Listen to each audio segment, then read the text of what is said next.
Turner Classic Movies is really the station to watch this month. Oh, yeah. Every Oscar month. Yeah, for sure. 31 days of Oscar, just like exemplary programming all day and night. So I had never seen Bus Stop, the 1956 movie Marilyn Monroe.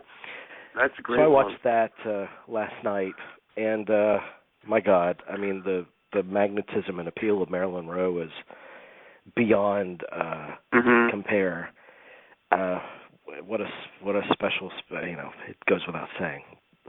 And yet, I mean, when she sings that old black magic in that movie, that's just brilliant. Yeah. I had a girlfriend back in high school that was a total Marilyn Monroe fan, and she would do an impeccable version of Marilyn, doing that role and singing that song. And we even had like a little routine where I would play, where we would take that scene from 7 Year Itch, where Marilyn Monroe joins Tom Ewell at the piano, and she asks him what he's playing, and he says Rachmaninoff and all that stuff. So I would take the Tom Ewell role, and she would take the Marilyn Monroe role, and she would just be apoplectic with laughter afterwards because we did it so well. And, wow. Yeah, I mean, it's good to hear about the role playing you had with your girlfriend. Thank you for sharing. But yeah, those any of those CinemaScope movies from the 50s, things like Bus Stop, or one of my personal favorites that I first saw from last year, Some Came Running with Sinatra and Shirley MacLaine and Dean Martin, Picnic with William Holden, or those great Kazan movies like East of Eden or Rebel Without a Cause.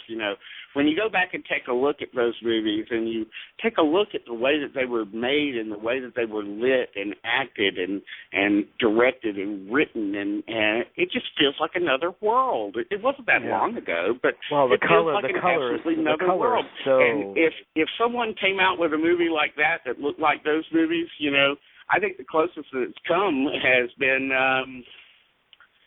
was Todd Haynes with Far From Heaven a few years ago. Well, let me tell you another reason why. Let me tell you another reason why a movie like Bus Stop seems to come from another world.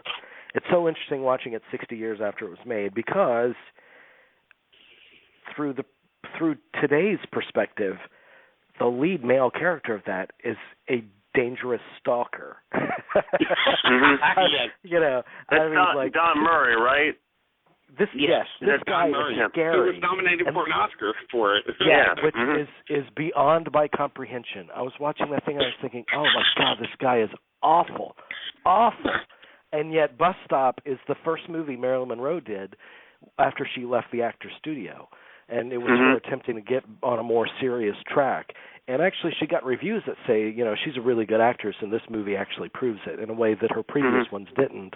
I remember reading Bosley Crowther's review of it, which is another example of how things have changed. Bosley Crowther was writing, this movie is swell, and it's like this aw shucks kind of writing he did. He was so like behind his time, but yeah, she's magnetic, and I've also been so fascinated by Monroe because of visiting her gravesite, because just recently, because that was so surprisingly emotional, and I didn't expect it. But my girl and I visited her grave, and we were both kind of overcome with emotion. And I've never had any kind of level of attachment to Monroe, but being there, I kind of felt the loss and the feeling of what she meant to so many people that I'm sure have visited that gravesite.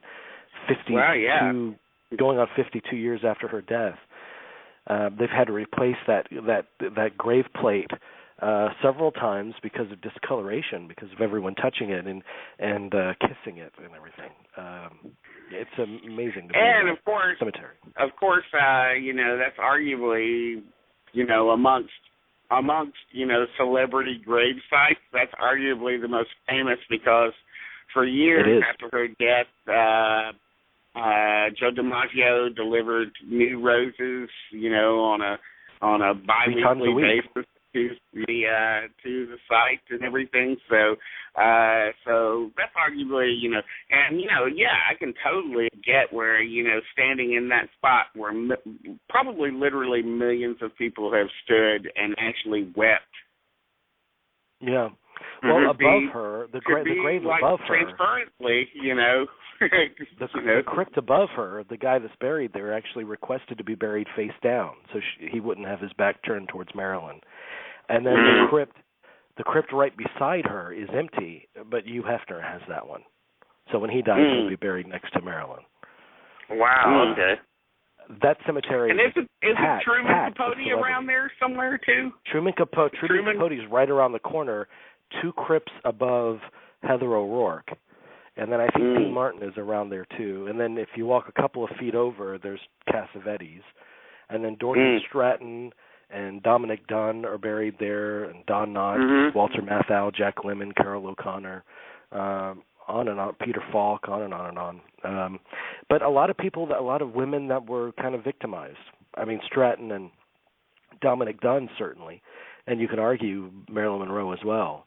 Right. That funeral holds a lot. Natalie Wood is there.